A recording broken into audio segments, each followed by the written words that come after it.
this is an iHeart podcast. Guaranteed human. The springtime thaw is finally here. Flowers are blooming. Days are longer. We're saying yes to more plans and finally getting outside, running, walking, just moving again. It's the perfect time to upgrade your everyday go-tos with Bombas. Take Bombas sport socks. They're super comfortable and designed with sport-specific tech for running, cycling, yoga, hiking, you name it. I use them to run in, and I can tell you they work beautifully. So head over to bombas.com and use code SYSK for 20% off your first purchase. That's BOMBAS.com, code SYSK at checkout. All cat parents understand the feeling of being totally ignored by your cat and often thinking, does my cat even love me? There's only one solution to solve that, Sheba. Feed your cat Sheba and go from feeling ignored to truly adored in 12 days guaranteed or your money back. Sheba has a menu of products, appetizers, entrees, treats, and even a kittens menu. So Sheba has a product for even the pickiest eater, like Sheba Puree made with bone broth, a smooth and creamy texture that cats love, or Sheba Grilled, protein-rich formula made with real chicken and seafood. To learn more, check out Sheba.com. Welcome to Stuff You Should Know, a production of iHeartRadio's How Stuff Works.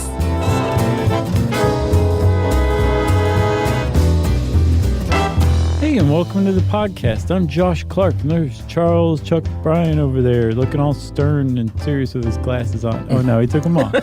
He's all good. And then there's Jerry over there.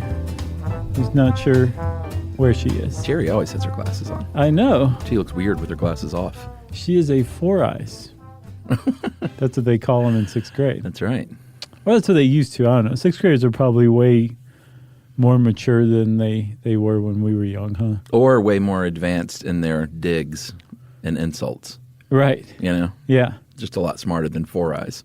Right. Like your mom gives you no screen time each week. Chew on that. That's a good one. Is it? Sure. Right. So, Chuck, I'm glad we're here. In the hot box. This was a really good pick on your part. Thanks. You basically yanked an unsung, or probably sung now, but for many years unsung hero of the trans community. Yeah, give all the credit to me. Right. You really did a great job here, Chuck. No, you did a good job finding this one because I hadn't heard of Michael Dillon yet, but that's who we're talking about today. That's right. And it's just the most macro view, so you know what we're talking about, is Michael Dillon, very much overlooked over the years as a trailblazer in the trans community, period. Yeah. That's enough of an overview. Oh, okay, sure. Like one of the first people to undergo surgery, one of the first people to write about it and write books. Yeah, but not necessarily even just one of. They believe that Michael Dillon was the first female to male gender confirmation surgery ever. Yeah, and you know there are different terms in this article. We should say they call that gender confirmation surgery now. They used to call it sexual reassignment. Before that, it was sex change. Yeah, for sure. And the pronouns in this are going to shift too, because I think we're just going to follow the timeline of the story pronoun-wise, right? Yeah. Can that kind of make sense? Yeah, because for a significant portion, well, the first several years. No, I'm trying to think. I don't know how old he was, but he spent like a lot of his formative life as a girl, and there's the waters are a bit muddied, but they were kind of purposefully muddied historically, and it's not entirely clear whether Michael Dillon, born Laura Maud Dillon, whether Laura Maud Dillon was born intersex, or if that was just kind of draped over the public presentation of this gender confirmation journey. In order to kind of gain public sympathy, which is something you had to do back then for sure. Yeah, I mean, the waters were very, throughout history, and still are very much muddied. I mean, you can go back and look at examples in history of people that we don't know because the world wasn't set up for recognition or acceptance of any kind of alternative lifestyle or anything on the gender spectrum. And so we don't know about Joan of Arc, or we don't know for sure about Emperor, what is his name? Elagabalus. Like he tried to get, well, I guess, I don't even know what they would have called that surgery back then, right. in like Roman times. Who knows? But he tried to have the surgery way back then even. Oh, I didn't find anything like that. Okay. Yeah. All right. But we just don't know, like you said, because history didn't acknowledge this kind of thing. So it's hard to sort of categorize it today. Yeah, absolutely. Right. It actually wasn't until about the early 20th century, like the first fifth of the 20th century, that the medical establishment, just tiny little pieces and dots here or there of the medical establishment, especially in the kind of newly burgeoning discipline of plastic surgery, began to see like, oh, wait a minute. There are people out there who feel like that they were born the wrong gender, like their sense of self, their identity of their gender doesn't match their biology, and we can do something about that. And at first, it was extremely radical. For the first several decades, it was extremely radical. I mean, now even it's definitely gained much more acceptance. This idea that some people are born, they identify with a different gender than what they were born with. That in the like 1920s, it was very, very radical, but it did exist in some parts of the medical community. Yeah, and I also get the feeling that plastic surgeons, especially, like, some of them were probably out to like assist people, but I think a lot of them were just like, it was such a new discipline period. They liked the challenge. They were like nip tucking it. You remember those renegades on that show?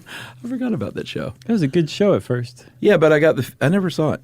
Oh, it was a good show at first. Yeah. It went off the rails, maybe even more than Dexter did. But boy, it was a good show at first for the first several seasons. No, but I get the feeling that plastic surgeons back then were just like, oh, well, this like is probably the ultimate challenge.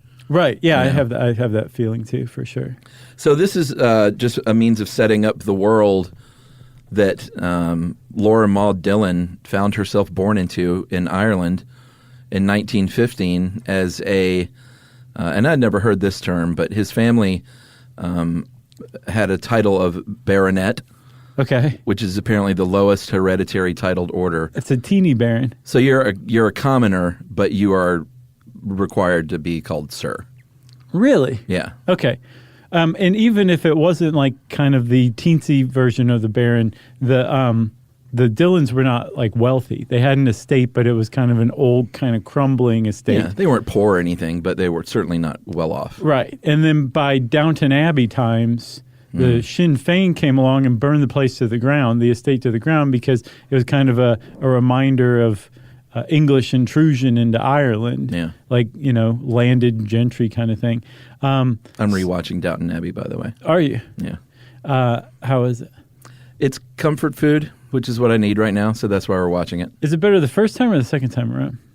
Well, I don't know. Right now, it's just like kind of what the doctor ordered, so it's kind of great. Okay. Just like all my old pals. Plus, the movie's coming out this fall. That's so neat. So maybe this is a primer. I don't know. What they're making a movie? Yeah. Has there? Let me ask you this. Sorry, everybody. Has there ever been a movie version of a TV show that was better than the TV show? I'll have to get back to you on that. Okay. I can't think of one. A movie version of a TV show. I cannot think of one. I think the Fresh Prince movie was pretty great. They did. Okay. No, I'm just kidding. I was like, we have to stop for 2 hours. It was called Independence Day. Right. Yeah, I guess it kind of was. All right, so Laura Maud Dillon, the family, like you said, the estate was burned down. He had gotten, or I guess she, see, there we go. At the time, she had gotten an inheritance, a little bit, not a ton. Yeah, because she was young when she would have gotten this inheritance. Yeah, but her brother got the actual, estate, which, as it turned out, wasn't that great of a get because it was burned down. Robert, her brother, became the 8th baronet of Lismullen. And I guess when he was handed the title, he was like, thanks. Yeah. I guess. But young Laura knew very early on that she was different. She, especially when she got to puberty, she didn't like wearing girls' clothing. She never thought of herself as a female. Yeah, I think that's a good point. Like, that comes through in everything I've read about her or him, that he never identified as female, like basically his entire life. Yeah, and apparently there was even a incident when she was a teenager where like a boy held open the door for her, and that just sort of, it was a symbol, I think, of all the confusion that she was feeling, and really kind of wrecked her identity, in a lot of ways. Yeah. I think it was the first time she was really confronted with what people saw her as, and Right. it was a girl. And she was like, I don't feel like a girl. That's not me. I'm a man. Yeah. I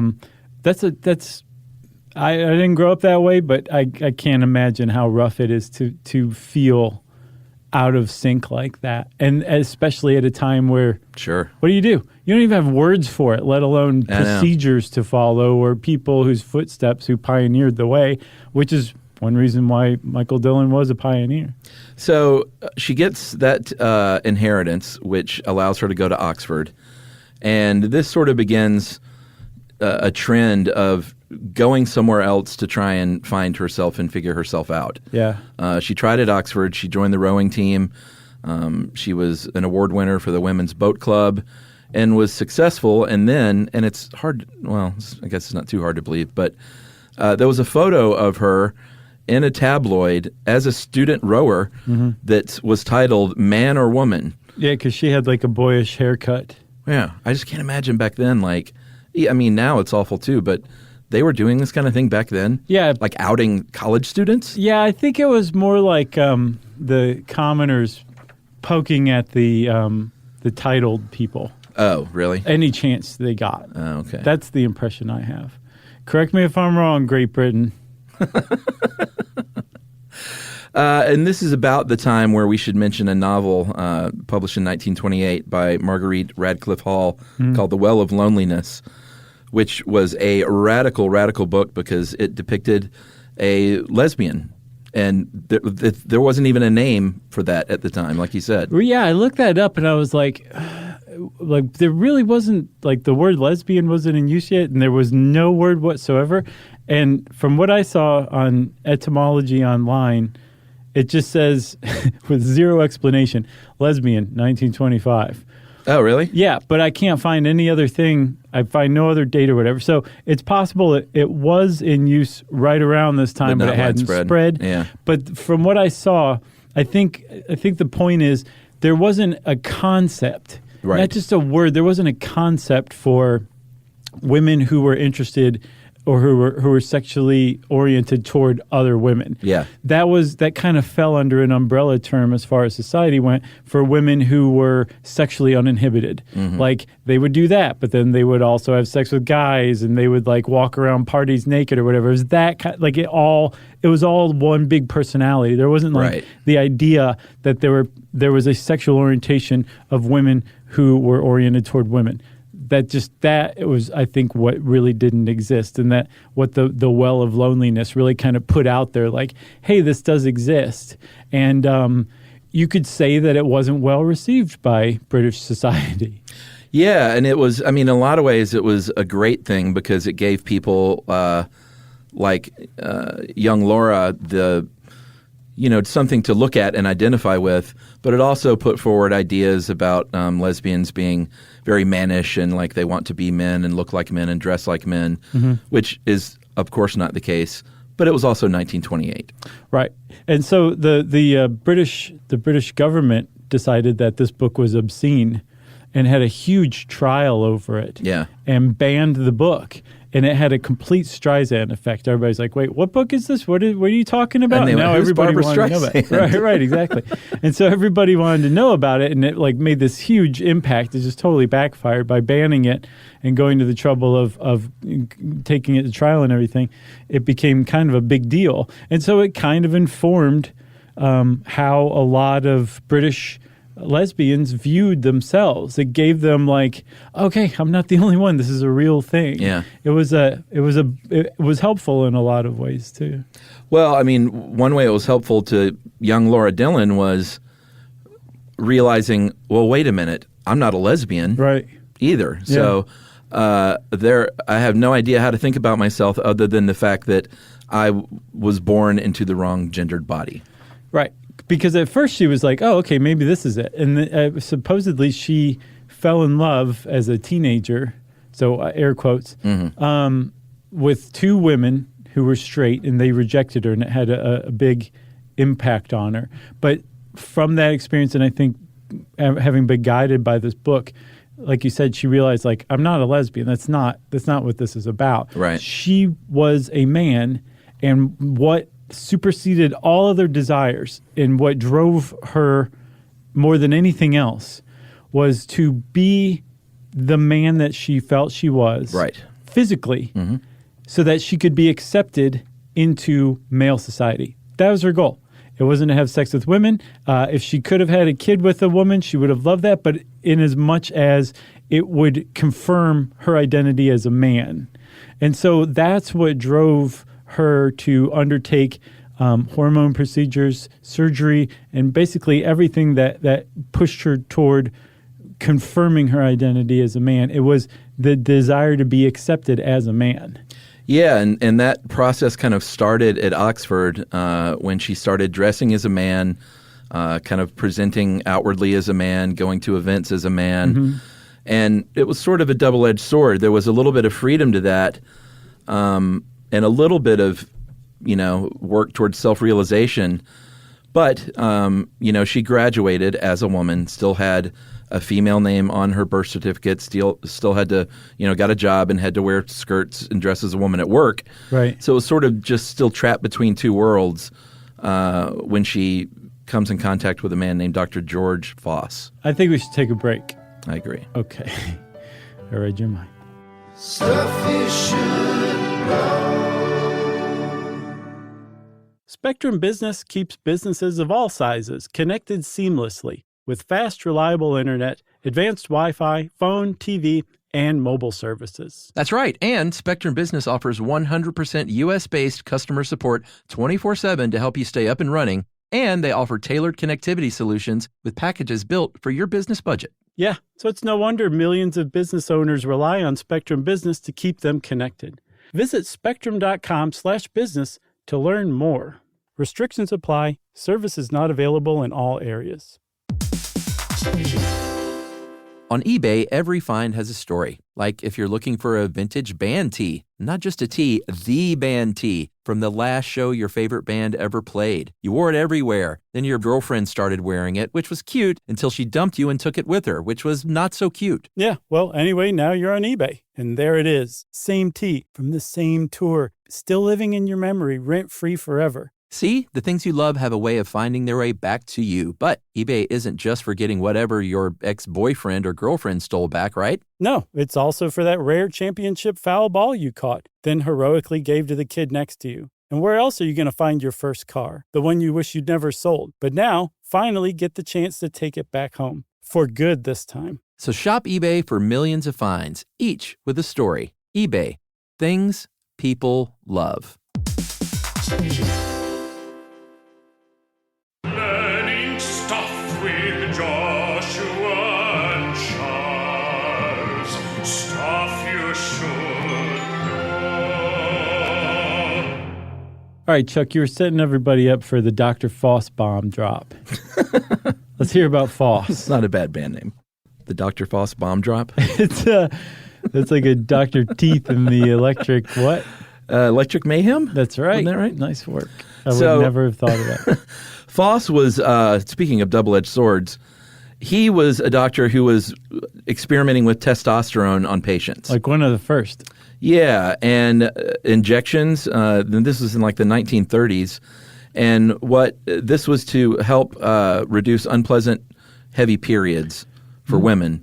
But it had the side effect, the obvious side effects that would happen when a woman takes testosterone. And Laura Dillon gets word of this and volunteers and says, I'm kind of interested in the side effects, right? If you know what I mean. Right. He's like, I don't know what you mean. Yeah, he says, this is 1930. I have no idea what you're talking about. Right. So he's like, okay, all right. Well, you would be the absolute first as far as anybody knows, since synthetic hormones were very, very new. Yeah. Laura Dillon was the first to try to undergo hormone therapy for gender confirmation. No one had ever tried that before. They didn't even call it hormone therapy. But Foss was like, all right, I'm not quite sure about this. How about, I've heard of people like you. You go see a shrink and talk to a shrink first, and then come back afterward, and then I'll talk about treating you or whatever. Yeah. And so Laura went to a shrink, and They didn't call them shrinks back then either. no, they call them They had no words for anything. psychotherapists. That guy over there, I think is what they said. And then came back and said, hey, the shrink said whatever, and how about we do this hormone therapy? Yeah. Foss said, you know what, I've changed my mind, but here's a bottle of testosterone tablets. Good luck. I'm just going to leave them on this table and walk out of the room. I was thinking we should Foley in the sound effect of a bottle of pills being tossed from one person to another. What does that sound like? It's kind of a silent act. A little. Yeah. These are really good mics, though. So, and we should also point out that that's a psychiatrist or psychologist who spoke with Laura, then gossiped about this to other people. Yeah. And that got back to the research facility where Laura worked. So just one of many betrayals in her life. And such a betrayal that she said, I'm out of here. She had to actually leave work, this research lab, Yeah. because the heat had been turned up on her. And yeah, there are a string of betrayals that popped up throughout Michael Dillon's life. And this was one of the first significant ones. But also, he was also a very lonely person, and just because of his situation, and because there was no community for him. And he had some like real friends here or there, but they were kind of random, surprising people. Like one of the big influences on his life was the town vicar from where he grew up as a girl. Really kind of connected and understood him. Yeah. And his family was not very supportive. His brother Robert disowned him at one point. His Aunt Toto. Have you ever seen a picture of Aunt Toto? No. If there's ever been a woman named Aunt Toto that looked like an Aunt Toto, it's this lady. She was obviously supportive because in the picture she's walking around with Michael Dillon, full dress, beard, and everything. But Aunt Toto was supportive? she was, in as much as she would be out in public pictured with him. Oh, interesting. But I don't have the impression that she was like supportive. Okay. I think maybe she tolerated it. That's the impression that I have. Or Gotcha. probably chided him. Who knows? But he didn't have a lot of friends, but the ones that he did have really helped him in some profound ways. Yeah. And helped kind of, he did have this kind of mountain chain of support throughout his life, but never a bunch of people at once. Gotcha. You know what I mean? So mediocre support dabbled here and there throughout his life. I guess so. He had to do it on his own, I guess. So this is where, the pronoun definitely shifts at this point because Laura fully starts using testosterone, fully starts living life as a man. Took on the name Michael. Became Michael, grew a beard. His voice, because the hormone treatments worked. Like his voice dropped and became lower pitched. He got a job as a mechanic.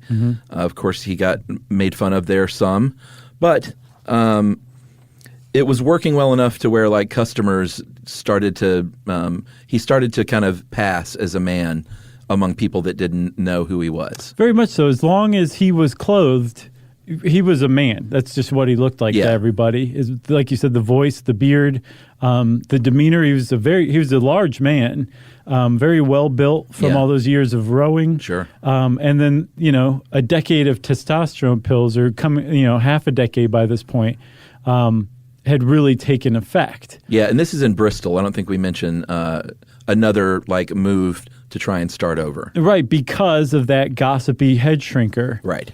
Who basically got him driven out of his job at the research lab, right?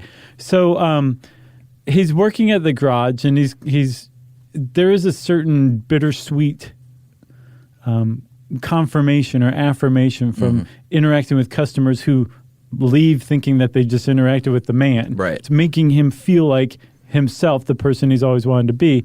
But like you said, he's getting mocked by coworkers. But one of the things that he does is he takes on extra work as a fire watcher, because this is during the Second World War, and Britain was getting bombed during the Blitz by the Germans, and Michael Dillon would sit up and watch for fires that broke out and would, call the fire brigade, tell them where to go because a bomb had just set some building on fire, which meant very long hours awake in the dark, sitting around doing nothing. And he took this time to write a book called Self. And Self was a really interesting tome from what I can tell, where it was kind of a scientific treatise on endocrinology, psychological treatise on basically what would come to later be known as trans identity. Well, and everything, gender identity, homosexuality. Yeah. Like he was kind of tackling it all except not saying like, this is who I am. Right. He was approaching it like, I'm a scientist. Right. And this is what's what. Yeah, and it got published in 1946. It was obviously not some huge bestseller because it was 1946. I would say it was probably tucked away in certain corners of certain bookstores, but not widely, acknowledged and available at the time. Right. Now looked upon as a landmark piece of work, but in 1946. And the people who were in this, scattered trans community at the time, who were lucky enough to find it, found a lot of solace in it because it argued on their behalf. At the time, there was the medical community was like, if you're born intersex, right, where it's unclear what your gender is, you're morally in the clear. Like, we can feel bad for you. There's things we can do. Right. We'll do surgeries. No one's going to really judge you. If you're born biologically one gender, but you want to be the other gender, you're what everybody considered back then a freak. Like, that was the word they tossed around, was freak. And you deserve scorn, and plenty of it. Whatever anybody wanted to do to you, that's what you deserved at the time. And it was up to the medical community to dole out judgment of who deserved what. Right. And Michael, in this book Self, argued, no, it's up to the person to decide. If that person decides that it's their head that they want changed to match their body, or their body they want changed to match their head, it's up to them to decide. And this was the complete opposite of what the medical community held at the time. Well, yeah, and also the point was like, there needs to be a physical change. Like, we can't be quote unquote fixed, right, psychologically. Yeah. This is real, so we need to be able to physically change our bodies. Right. That was radical at the time. Well, it was, and it was also a time where it's important to point out that transitioning from male to female, believe me, nothing was like super accepted, but that was slightly more accepted in England and the West, at least. And there were famous cases. There was one transgender person named Christine Jorgensen, who, and ironically too, if you're transitioning male to female and you transition into this beautiful woman, right, then it's more accepted and written about as like, well, but look what happened. Like, the chrysalis turns into a butterfly. Right. Like, everybody's like, why can't you be more like Caitlyn Jenner? Yeah, exactly. But this is, why can't you be more like Christine Jorgensen? Yeah, so the whole point of all that is Michael Dillon was sort of in one of the roughest positions to be transitioning the other way, which was not accepted at all, and the least sort of like understood even. But ironically, at least legally, it was easier for Michael Dillon to undergo an actual surgical transition. Yeah. Going from female to male than it was for somebody who wanted to go male to female, at least in Great Britain, because in the UK at the time, there were laws against surgical castration of healthy male genitalia. Right. It was illegal to do. Because, and I don't know if this is confirmed, but one of the thoughts is to get out of the army. Right. They didn't want men having the surgery to get out of the army. But also, at the time, homosexuality was outlawed and had been since 1885. Yeah, that little fact as well. Right. Which we've talked about. Yeah. So here we are with Michael Dillon, still very much in between worlds, still very much in pain and not living like a full, true life as his true self. But much happier than, say, during the time when he was working at the research lab. Right. At the very least, the hormones have like given him a certain amount or confirmed his male identity much more than it had before. That's true. So we should add here that Dillon had diabetes, which turned out to be an interesting sort of good thing in some ways, because he's at the doctor because he has diabetes. He really loved his cake. In Bristol. And I couldn't tell if it was type 2 or type 1. I never saw that either. So at the hospital in Bristol, Dillon is seen by a plastic surgeon who says, wait a minute, here's a diabetic man, from the doctor's point of view, who has breasts. And I bet you probably want those removed. So let me put you in touch with this plastic surgeon. His name is Dr. Harold Gillies. I think that guy actually performed a mastectomy first. Oh, really? Yeah. So, well, he put him in touch with Gillies because, like, this guy's the real deal. Like, if you want a penis, this is your man. Do you remember? You know? That's what it said on his card. Do you remember Gillies from the War Masks episode? Yeah. He was like the hero surgeon from that episode. Yeah, so his specialty was helping physically repair people who were mangled in a factory or burned or blasted up at war. Yeah. And he got a reputation, like I said, if you were in battle and you lost your penis, go to Dr. Gillies because he can make you a new one. Do you remember that part in Big Red 1 where I think Mark Hamill gets his penis blown off? I do remember that. It's Mark Hamill, right? Mm-hmm. That was my first R-rated movie. And Lee Marvin. We have had the same conversation we have, before. but years ago. Yeah. Many years ago. So weird, Chuck. Anyway, Harold Gillies could have helped him. Probably could put have. it back on. So, all right, so that's where we are. Met Dr. Gillies and said, you know what, I can make you a penis. It's an interesting procedure. What I do is I cut a flap of skin, allow that skin to grow, and I'm rolling this thing and forming it into a tube shape the whole time. Right. And then effectively I can take that tube of skin and we can talk about what you want out of it. What do you want to do? You got a tube of skin. It's up to you. Go crazy with whatever you want to do with it. Yeah, but I mean, those are some of the questions. Like, do you want to urinate out of this? Do you want to have sex and have sex that actually feels good? Right. And this was, believe it or not, all possible thanks to Gillies at the time. Yeah, I don't think it was like 100% like success rates, but for the time, inventing phalloplasty, it was some, at least there was a glimmer of hope. So yeah, I believe Gillies did invent phalloplasty, and Michael Dillon was the first recipient of phalloplasty in the world. Yep. So that's not to say that there weren't gender confirmation surgeries that had happened prior, but by the time Gillies had come along, he really managed to standardize these and figure out like the best practices for them. Before the first ones, they started to take place back in, I think, 1919 in Berlin. There was a guy named Dr. Magnus Hirschfeld who ran the Institute for Sexual Wissenschaft, or Sexual Sciences. And under Dr. Hirschfeld's watch, some of the earliest gender confirmation surgeries took place, including a radical surgery for the Danish painter Lily Elbe. Yeah, they made the movie. Well, and the book.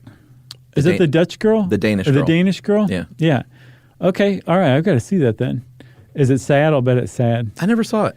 Well, I can tell you Lily Elbe's story is sad, but in a very bittersweet way. Yeah. She transitioned into a woman, and all she wanted was to be able to have a baby, and actually got a uterine transplant. Oh, that's how she died. And a vaginoplasty. Yeah. Right? But she didn't die for I think 14 or 18 months later. Yeah, it was an infection that eventually led to cardiac arrest. But she wrote, she knew she was dying. Yeah. And she wrote toward the end, she said, some people would say that 14 months isn't a very long life to live as the person you were born to be. Yeah. But to me, it was a whole lifetime. So it was like she got what she wanted finally. She got to be the woman that she'd always felt she was, and lived that way for 14 months. Yeah, I got to check that out. But that was, the idea that she died from the surgery, they were just practicing basically at this point, but they were practicing on live patients. And in their defense, at the Institute, they weren't doing this because they were mad scientists. They were doing this because these were people coming to them saying, like, if you don't do this, I'm going to do this myself. Right. Because that was kind of your option. Do it yourself or go totally nuts. Yeah. Banging your head against the wall trying to find some other alternative for it. So by the time Gillies came along in the 40s, well, actually World War I, and then onward into the 40s, he really figured out how to do this, and he was the guy who laid the groundwork for everything that came after. Yeah, and he was actually he was not only a talented surgeon, but he could provide a medical reason that would be acceptable to the bureaucrats, which was there's a condition called hypospadia. That's when a man's urethra exists further down the penis rather than at the tip of the penis. Mm-hmm. And so a boy might be misgendered at birth, mislabeled, and so this surgery would, correct that. So he had sort of a legal standing. No, for sure. To stand on. Remember, like, the surgeons and so the community at large had said, okay, if you're born intersex, hypospadia qualifies as intersex, right? You deserve to be taken care of. Like, it's fine. Yeah. Legally, you can do it, all that stuff. So if you have a surgeon who's saying this patient has hypospadia, you're in. All right, should we take a break? Oh, yeah, I think we should. All right. Stuff you should know. Spectrum Business keeps businesses of all sizes connected seamlessly with fast, reliable internet, advanced Wi-Fi, phone, TV, and mobile services. That's right. And Spectrum Business offers 100% U.S.-based customer support 24/7 to help you stay up and running. And they offer tailored connectivity solutions with packages built for your business budget. Yeah, so it's no wonder millions of business owners rely on Spectrum Business to keep them connected. Visit spectrum.com/business to learn more. Restrictions apply. Services not available in all areas. On eBay, every find has a story. Like if you're looking for a vintage band tee, not just a tee, the band tee from the last show your favorite band ever played. You wore it everywhere. Then your girlfriend started wearing it, which was cute until she dumped you and took it with her, which was not so cute. Yeah, well, anyway, now you're on eBay. And there it is. Same tee from the same tour. Still living in your memory, rent-free forever. See, the things you love have a way of finding their way back to you. But eBay isn't just for getting whatever your ex-boyfriend or girlfriend stole back, right? No, it's also for that rare championship foul ball you caught, then heroically gave to the kid next to you. And where else are you going to find your first car? The one you wish you'd never sold. But now, finally get the chance to take it back home. For good this time. So shop eBay for millions of finds, each with a story. eBay. Things people love. Learning stuff with Joshua and Charles. Stuff you should know. Okay, so where we left off was Dr. Gillies has been introduced to Michael Dillon. Mm-hmm. Michael Dillon, hormone therapy has worked. Michael Dillon has been living pretty successfully for the time as a man. And said, all right, I'd like to have this surgery. And Dr. Gillies said, that's great, but get in line, pal, because I got a lot of war masks. No, I got a lot of injured men in the war that I have to treat that, in my mind, take priority over you. And so it took a little while to actually, go under the knife for Dillon. Yeah, and it also, like, it wasn't like this was just one surgery. This was a series. Sure. So Gillies in his notes later on said that he performed 13 surgeries on Michael Dillon. Dillon in his autobiography said that it was 17, but it was a lot either way. Yeah, a lot of surgeries over like a 3-year period, during which time Michael Dillon goes to medical school. Yeah, at Trinity in Dublin. Yeah, so he's kind of taking his life into his own hands in a big way by saying, like, I want to go be a doctor and potentially a surgeon even. Right. But he's going and doing, like, his studies during the term, and then after the term, he's going to England to visit Gillies at Gillies Hospital, the one we talked about in the War Masks episode. And so you remember how we said, like, this hospital was kind of like a refuge for people who, like, had trouble existing in the outside world. Yeah. Well, Michael Dillon was finally, for the first time in his life, like, he felt like accepted there, and he could thrive. and he did thrive in this hospital with all these other patients. It was like a really happy time for him, actually, when he would go spend time there, getting surgeries and recuperating while he was out of school. He felt good. Like he called it the country club is where he was going. Yeah, and then weirdly, though, it was also a time where Michael Dillon developed this, I guess, sort of a defense mechanism and survival technique, relationship-wise, where he was sort of, in the article here, it was labeled misogynistic. I don't know, that's a tough word, but at the very least, it was sort of like, well, who needs women? Women belong in the kitchen, which is all clearly a defense of self-preservation. Well, I even wrote later on that it was to keep women at arm's length, and it was purposeful. They didn't really actually mean it. Well, absolutely, because even if this surgery, and we're going to get to that in a second, even if it went off without a hitch, when push comes to shove, if he got in a relationship with a woman, while he may have a functioning penis, it's still not one that's like they would be able to tell, and he would have to have some sort of conversation, which he did not want to have. Right. But it's even more nuanced than that, Chuck, because remember how Laura Dillon was befriended by the town vicar as a young kid? Mm-hmm. Well, that vicar is credited by Michael Dillon as really instilling like the set of ethics and values into him. And one of the things that he said is, if I can't give a woman a baby, I have no business leading her on. Yeah. So it wasn't just self-defense. It was also, in a very strange way, looking out for other women. He didn't want anyone to fall in love with him or expect something from him that he couldn't give. Mm-hmm. And I can't get whether he actually was okay with being denied love like that, or if that in itself was a defense mechanism, not talking about it.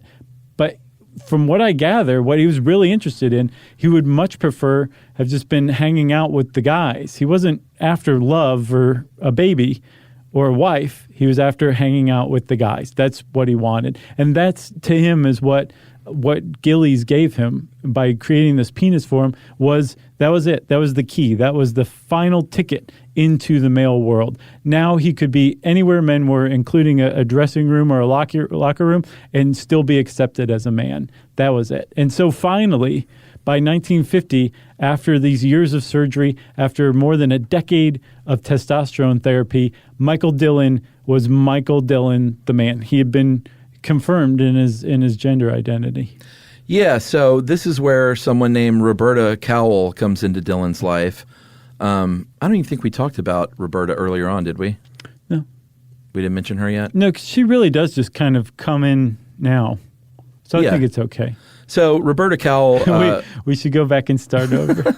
Roberta Cowell was born male, but began that hormone treatment. And when it was in that transition period that's so difficult, when Roberta read Dillon's book, Self, which, again, not some huge book, but got a copy of it and said, I would like to meet you and talk to you.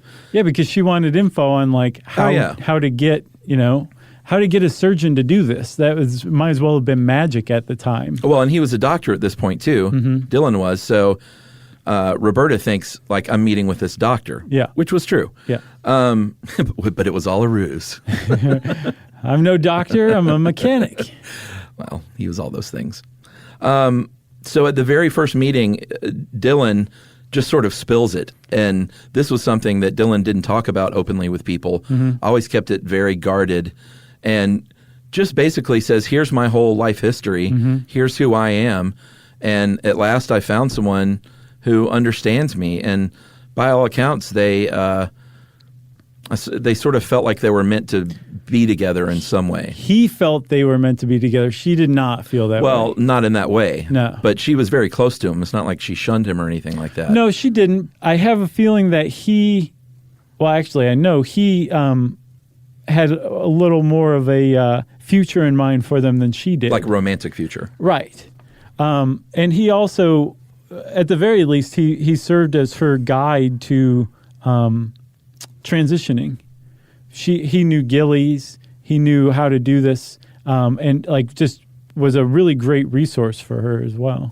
Well, and not just emotionally helped with the transition, but literally with a scalpel. Oh yeah, that's a big one. Dillon as a doctor, actually performed an orchidectomy on Cowell. Right, which is the removal of the testicles. That's right. Which is illegal at the time. And so they found... And was he even like... I know he went to medical school, but I don't even... Was he a I'm not sure if he had certified graduated yet. He had definitely performed an appendectomy by that point. He did that in medical school for sure. You and I could do that, though, Sure. tomorrow, probably. Right. We actually are scheduled for surgery tomorrow. But he did it illegally, and they found out about this because... They meaning historians. Right. In their either Michael's letters or Roberta's letters, there is a document that was found that said, I, Roberta Cowell, understand that Michael Dillon is a doctor but is not an experienced surgeon. I also know that there are a lot of risks involved in this and that it's illegal, but I hereby remove any responsibility should I not survive this orchidectomy that Michael Dillon's about to perform on me. Yeah. And so with Roberta Cowell's testicles removed, now, all of a sudden, she is a candidate for gender confirmation surgery. From Gillies. From Gillies, Yeah. who can do it legally now because there's no testicle removal, which, again, is illegal. And so Gillies, who's been introduced to Roberta by Michael, performs is it a penectomy, I believe? Not a penectomy, but a vaginoplasty. The very first one. The very first one in Great Britain. Remember, I think happened in Lily America. Elbe was the first vaginoplasty recipient. Yeah. Yeah. But this is the first one in Great Britain. It's not like they were a dime a dozen by this time. It was groundbreaking surgery for sure, and it was successful too. That's right. So he did get his medical degree, Dillon did. Didn't get a job for a little while, but eventually got a job as a ship's doctor. Mm-hmm. And this is in the Merchant Navy. Oh, we didn't say he asked Roberta to marry him, and Roberta was like, nah. He said, fine, I'm done with relationships. I'm going to join the Merchant Marines. That's right. Anne was a doctor and very much living as Dr. Michael Dillon on these ships. Bearded, pipe-smoking doctor. Yeah. Oh, yeah. I mean, you can find pictures on Google Images and all that stuff, like all kinds of good pictures. Look up Michael Dillon and Aunt Toto, seriously. Aunt Toto looks like Aunt Toto. I don't even know what that means. I can't. You will know what it means when you see Aunt Toto. I can't stress this enough. So if you go back to the beginning of the show, remember where we talked about the inheritance and the lineage and all that? This is where Michael Dillon says, you know what? I want to get back in the family lineage as a man.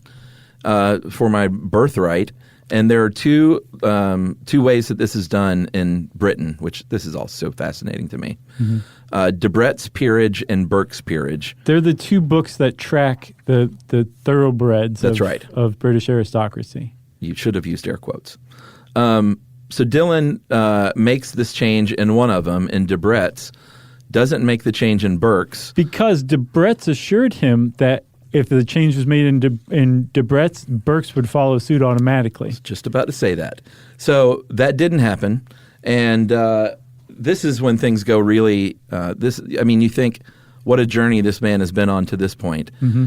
This sends him to down the philosophical spiral, or maybe up the philosophical spiral. Mm-hmm. Can you spiral up? Sure, it's like a corkscrew. All right, an inverted corkscrew. So starts getting into Buddhism, specifically a book called The Third Eye. Which is, I think, about Tibetan Buddhism, but how they can fly around and do stuff. Yeah, I mean, supernatural that stuff. book is definitely one that's been taken issue with over the years. Sure. So he goes back to Britain. He's very much in this mindset of Buddhism and philosophical introspection. Uh-huh. This is when he's basically exposed in the press as this scandalous person who had a sex change and is trying to get the family fortune when he's not even entitled, or they probably use the she pronouns, I imagine, back then. Yeah. And he basically finally comes out, does an interview, fully outing himself in the press, even though he did say he suffered from hypospadia, which in order to gain sympathy, which was not true. No, apparently it wasn't true. Yeah. That's what we were saying at the beginning, the historical record has been muddied by stuff like that, during that interview, but it doesn't seem to be true. But he's exposed. He's basically like, I can't go anywhere in England. I can't go to America. All the press is going to follow me wherever I go, except probably to India. I want to go meet some of these Tibetan monks. Yeah. So he headed off to India after one of the voyages in the Merchant Navy, and started studying Buddhism. He sought out a guy, another Briton, who had been transformed under Theravada Buddhism, the Theravada tradition, who had become known as, let me see if I can get this right, Chuck, right out of the gate, Sangharakshita. Yeah. Pretty good, right? I think so. So Sangharakshita was a British guy. I can't remember what his born name was, but he had become like a pretty well-respected, renowned Theravada Buddhist teacher in India. And so Michael Dillon sought him out and started studying under him. Well, but gave him his whole story and said, "This is who I am." Right. So, by the way, so at this point, like, not only has he become a man, now he's becoming a Buddhist. And so to kind of undergo this further transition from Michael Dillon to this new Buddhist practitioner, he takes a name, Sramanera Javaka. Javaka was Buddha's doctor. He throws his pipe off the mountain, he shaves his beard, shaves his head, and starts learning Buddhism.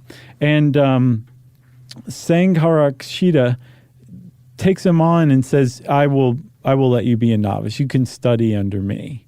And so Michael had, or I should say, Sramanera at this point, had like this sudden idea that he was going to become a Buddhist monk, that this was in the cards for him in the future, and he dared to dream. Yeah, this was, to me, maybe the saddest thing of all this. Like toward the end of this man's journey, finally says, you know what is going to bring me peace is to become a Buddhist monk, and they're accepting me in my story. And that's when they said, actually, you can't really become a monk. Yeah. Sorry about that, but it falls under one of these bans, and you can't be ordained as a monk because only men can be monks.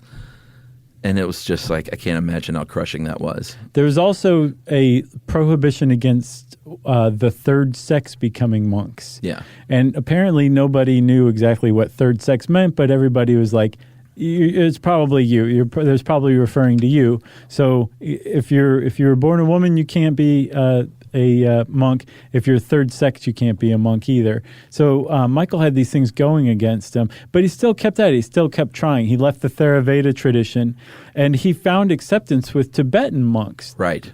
And it was the Tibetan monks that he felt most at home with. He was accepted on as a novice, and he was a novice who, at age like 45, I think, was at the same level as 10-year-old boys living in this Buddhist monastery up in the Himalayas, but was happier than he's ever been in his life just for this period of 3 months. And so he's found where he thinks he belongs, but he has to leave because his visa runs out. So he goes back to India to wait the prescribed amount of time, and fully believes that he's going to be able to go back to become a confirmed monk. He would be ordained and start to become a monk under the Tibetan tradition, which probably would have happened had Sangharakshita not intervened again. Yeah, and at this point, he had fully was living this monastic lifestyle. He wrote home and said, give away all my possessions. And Aunt Toto was like, you know that there's more money coming your way, like 20,000 pounds. He's like, I don't want it. Just give it away. Give it away. And I guess Aunt Toto did so. Said, thanks for the 20,000 pounds. So like I say, he thinks he's going to be ordained because the Tibetan monks had said, we're going to ordain you when you come back. But Sangharakshita, the original guy from the Theravada tradition, found out about this and sent a letter in triplicate to Michael, to the Tibetan monks, and to the Buddhist central office, I guess, and basically said, here's everything that Michael Dillon told me about himself. He was born a woman. He underwent surgery. He is in no way a candidate for the monastery, for monkhood. and just shot down his chances. And I read a Tricycle magazine article. It's like the Buddhist magazine, where they interviewed Sangha Rakshita years later. This is like in 2007, and he said, "I still stand by it." Yeah, he's like, I don't think he had any business, in my mind, being a Buddhist monk, which is pretty rough, man. Even all these years later, he has zero regrets over it. It's sad. Yeah.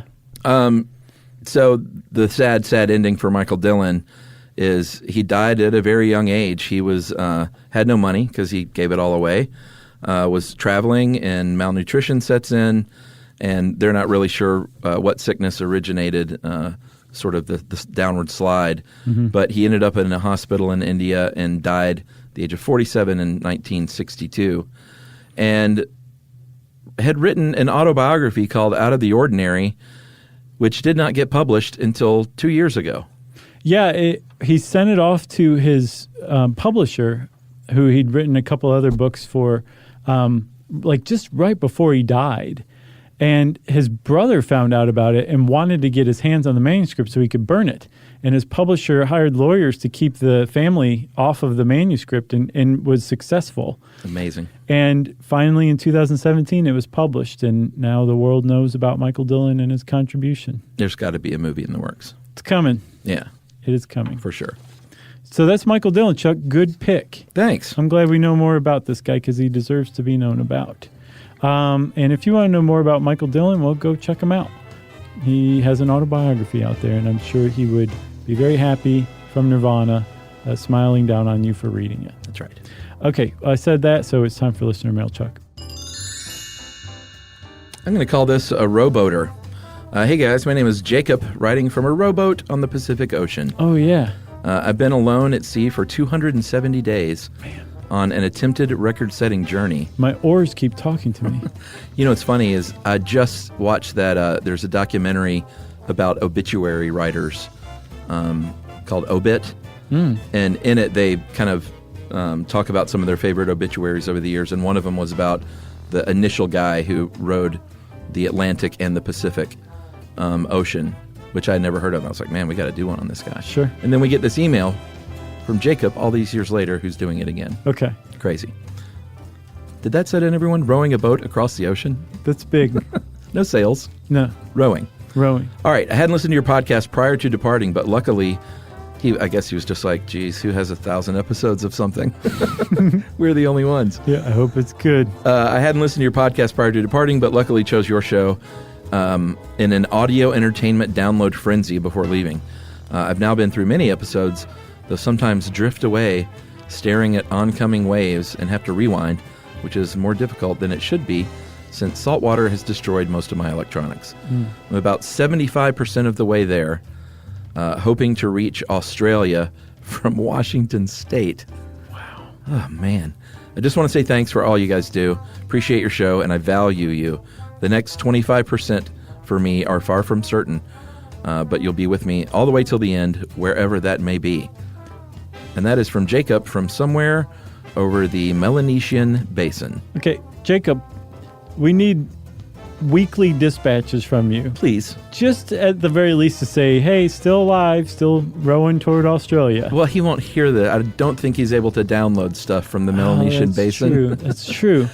So maybe he'll hear this at the end of his journey. There's satellite internet out there, so maybe. Well, Jacob, if you hear this and you're still on your journey, it doesn't even matter. Whenever you hear this, email us back, okay? Yeah, if it's in 20 years. Everybody cross your fingers and your toes for Jacob. That's right. Okay.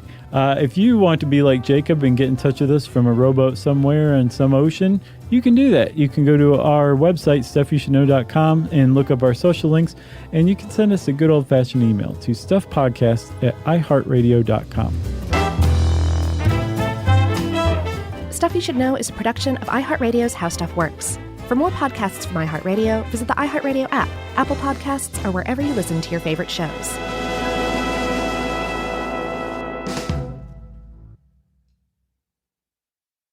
Geico presents a 30-second podcast between your podcast. Today's story is shared by one of our listeners. It's called Betrayed by Bill. It was in that moment I caught who was staring back at me in betrayal, or more like what? My insurance bill. With trembling hands, I grabbed my phone and switched to Geico. saving about $900 in the process, and never to be betrayed again.